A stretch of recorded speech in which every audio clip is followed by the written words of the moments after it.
I think this woke mind virus that the right refers to is a problem, but not a big problem. No. So the right wing drives me crazy. So look, guys, your instincts of populism is correct. Your instincts of anti-corruption is correct, right? And I love you for it. And so, and in a lot of ways, the right-wing voters figured out the whole system's screwed before left-wing voters did. Now, I shouldn't say left-wing voters because progressives and left-wing have been saying it for not only decades, but maybe centuries, right? But Democratic voters, a lot of Democratic voters, some of them actually like this current system. Some of them, a lot of them have been tricked into liking this current system. And the left should be fighting against corruption harder than the right. But right now, unfortunately, that's not the case. In today's video, Cenk Uygur absolutely destroys Lex Fridman in a heated debate on the woke mind virus. While Lex tries to suggest that wokeism is somehow a massive threat to society, Cenk just cuts right through the noise, showing that the real crises facing Americans are economic inequality, corporate greed, and political corruption, not people asking for basic respect. Cenk makes it pretty clear. The obsession with woke culture is a carefully manufactured distraction pushed by the right wing to stop people from noticing who's actually rigging the system against them. So let's dive in and watch how Cenk Uygur shuts down Lex Fridman in this heated debate. So there's a lot that I like about right-wing voters, okay? But you guys get tricked on social issues so easily, right? So how many people are involved in trans high school sports, and a girl who should have finished first in that track race in the middle of Indiana finished second? First of all, this is the big crime. And how many people are involved? About 13 out of a country of 330 million people. And you can't see that that's a distraction, right? So, and everything they did that is like bait that the right-wing media puts out there, they run after. I mean, Tucker Carlson doing insane segments about M&M's should be sexier. Mr. Potato Head has gender issues.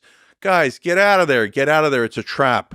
Okay. Yeah, that doesn't mean that there absolutely. It doesn't mean that there's larger scale issues with things like DEI that aren't so fun to talk about or viral to talk about on an anecdotal scale. There is DI does create a culture of fear with cancel culture, and it does create a kind of culture that limits the freedom of expression, and it does limit the meritocracy in another way. So you're basically saying, forget all these other problems. Money is the biggest problem. So first of all, on AOC, as an example, and I don't mean to pick on her, but she won through the great work of her and Shoykat Chakrabarti and Corbin Trent and others who were leaders of the Justice Democrats that went and helped her campaign. They were critical help. And we all told her the same thing. So it's not about me. And so we all said, you've got to challenge the establishment and you've got to work on money in politics first. Because if you don't work on money in politics and you don't fix that, you're going to lose on almost all other issues. But she didn't believe us because it's uncomfortable. And all the progressives that went into Congress, they drive me crazy. They think, oh, no, you're exaggerating. No, these are, and the minute they get in, all of a sudden, my colleagues, right? Your colleagues hate you and they're going to drive you out. You're a sucker. And Jamal Bowman, Cori Bush, what did they do? They drove them out. Marie Newman drove them out, right? And because they're not on your side, they're not your colleagues. And what happened to $15 minimum wage? And I remember talking to one of those Congress people, I won't leave out the name, and saying, hey, they're not going to do $15 minimum wage. And he's like, oh, Cenk, you're out of the loop. Nancy Pelosi assured us that they are going to do $15 minimum wage. I'm like, I love you, but you're totally wrong. Moneyed interests are not going to do $15 minimum wage. You have to start fighting now, right? And they didn't get it, so they lost on almost all those issues because it's all about incentives and disincentives and rules. If you don't fix the rules, you're going to constantly run into the same brick wall. Cenk points out with total clarity that the right is getting people fired up over things like a couple of trans athletes in high school sports, Mr. Potato Head's gender, or other overhyped nonsense. Meanwhile, the actual crises like corporate greed, rigged elections, corruption through massive political donations barely get talked about. And the facts back him up.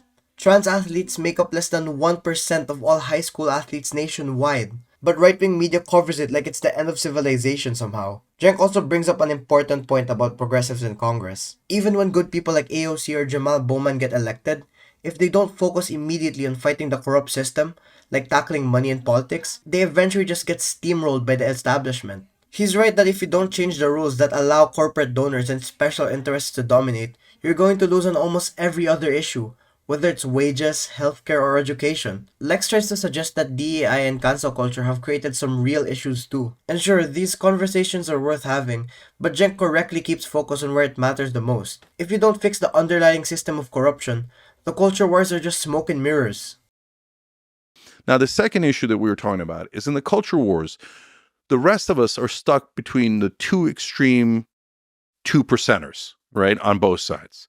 So the 2%er on the left goes, if you're a white woman, you need to shut up and listen now, okay? That's ridiculous. No, you don't. If you're a white woman, you have every right to speak out. You have every right that every other human being has. And so would I love for all of us to listen to one another, to have empathy for one another and go, hey, I wonder how a right-winger thinks about this. I wonder how a left-winger thinks about this. I wonder why they think that way, right? I love that and I want that. So I want you to listen, but I don't want you to shut up. So that 2% gets extreme and I don't like it. But on the right wing, you got your 2% who think that that's all that's happening on the left. And that's all that's happening in American politics. And they think the entire left believes that tiny 2%, right? And so they hate the left. And they're like, oh, I'm not going to shut up. I'm not going to wear a mask. I'm not going to do any of these things. And I'm not going to do any. That's a freedom. And then a Republican comes along and goes, oh, yeah, that thing you call freedom, that's deregulation for corporations because you shouldn't really have freedom. Companies should have freedom, right? And then the guy goes, yeah, freedom for ExxonMobil. No, brother, they tricked you. Yeah, the 2% on each side is a useful distraction for the corruption of the politicians via money. Still, I'm talking about the 96% that remains in the middle and the impact that DEI policies has on them. So here's where it gets absurd. I'll give you a good example of absurdity. So in a school, I believe in California, they noticed that Latino students were not doing as well in AP and honors classes. So they canceled AP and honors classes. Yeah. Oh, come on. What are you doing? That's nuts. No, your job is to help them get better grades, get better opportunity, etc. That's the harder thing to do and the right thing to do. Your job isn't, I'm going to make everything equal by taking away the opportunity for higher achievement for other students. If that's what you're doing and you think you're on the left, you're not really on the left. I actually think that's like an authoritarian position that no progressive in their right mind would be in favor of.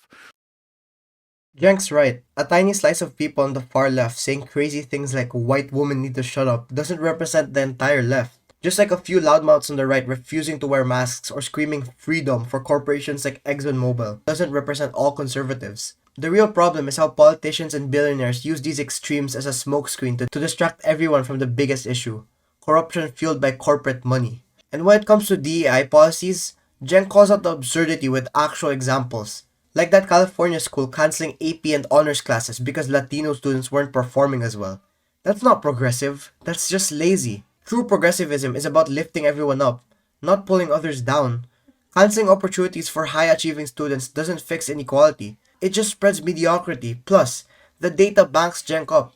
Studies show that when schools invest in tutoring, mentorship, and resources instead of taking shortcuts like eliminating advanced classes, achievement gaps actually close. But that takes real effort, and it's not as clickbaity as canceling honors classes.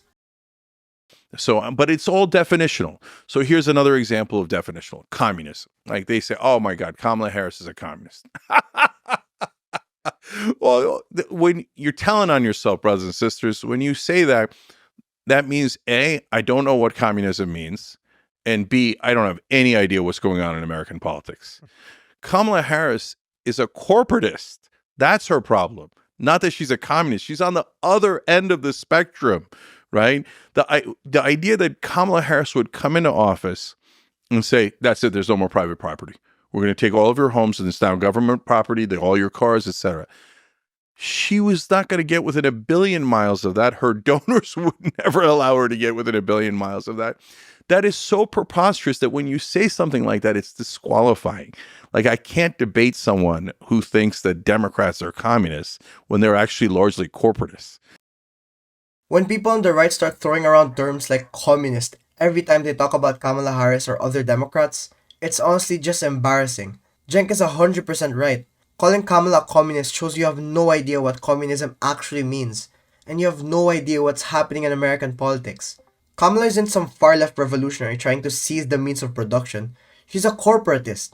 Like most establishment Democrats, she's way closer to big business than any real left-wing movement. Her donors, giant corporations, Wall Street firms would never let her come even within 1,billion miles of anything resembling communism. Poll after poll backs this up too. A Pew Research survey found that most Americans favor progressive policies like universal healthcare or raising the minimum wage. But those things don't happen because big corporate money shuts it down behind the scenes. That's not communism. That's the corrupt system Cenk's talking about. And it's exactly what needs to be fixed if we want real change. Bottom line, if we're going to have serious political debates, we need to retire these lazy fear words like communism and actually talk about what's really happening. Pause. Are you getting tired of getting half the story from biased news sources? One outlet says one thing and another says the complete opposite. How are you supposed to know what's actually true? That's where ground news comes in. It lets you compare how different media outlets, left, right, and center are covering the same story. So you can see the full picture instead of just the echo chamber. And here's the best part. Click the link in the description and get 40% off the Vantage tier, which gives you even deeper insights into media bias and political trends. Stay informed, think for yourself, and check out ground news in the description down below.